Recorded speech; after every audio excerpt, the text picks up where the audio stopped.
ಬೆಳಿಗ್ಗೆ ಮಹದಾಯಿ ಹೋರಾಟಗಾರರು ಮನವಿ ಕೊಟ್ಟಿದ್ದಾರೆ. ನಾನು ನಿನ್ನೆ ನಿಮಗೇನು ಹೇಳಿದ್ದೀನಿ, 31ನೇ ತಾರೀಕು ನಮಗೆ ಯಾವುದೇ ರೀತಿಯಂಥ ಮಾಹಿತಿ ಇರಲಿಲ್ಲ.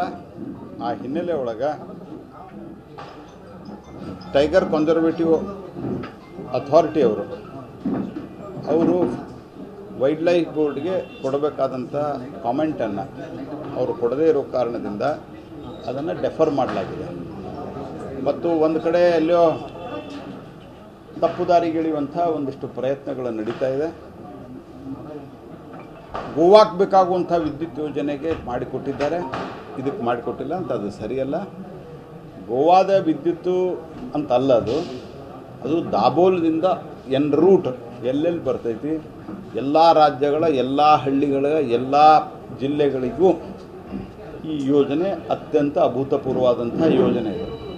ನಮ್ಮ ಸರ್ಕಾರ ಇದನ್ನು ರೈತರಿಗೆ, ವಿಶೇಷವಾಗಿ ಸಾಮಾನ್ಯ ಜನರಿಗೆ 24 ತಾಸು ವಿದ್ಯುತ್ ಲಭ್ಯವಾಗಲಿ ಅನ್ನುವಂಥ ಒಂದು ಉದ್ದೇಶದಿಂದ ಮಾಡಿದಂಥ ಯೋಜನೆ ಇದು.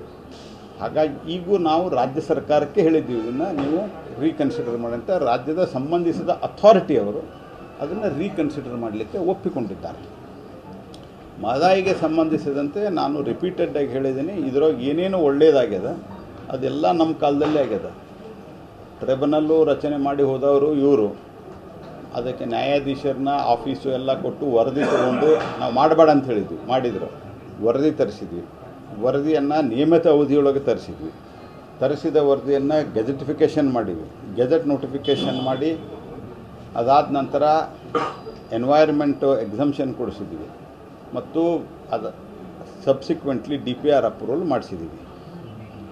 ನಾನು ಹಿಂದೆನೂ ಹೇಳಿದ್ದೀನಿ ಇದನ್ನು ಅನೇಕ ಬಾರಿ, ನಿಮ್ಮ ಮನೆ ಮುಂದಿನ ಒಂದು ಗಿಡ ಕಡಿಬೇಕಂತಂದ್ರೆ ಕನಿಷ್ಠ ಪಕ್ಷ 6 ತಿಂಗಳು ಹಿಡಿತದೆ. ನಿಮ್ಗೆ ಪರ್ಮಿಷನ್ ತೊಗೊಂಡು ಕಡಿಬೇಕು. ಯಾರೂ ಏನೂ ಅನ್ನಲಿಲ್ಲ, ಸುಮ್ಮನೆ ಕಡಿದ್ರೆ ಒಂದು ಗಿಡ ಅದು ಬೇರೆ.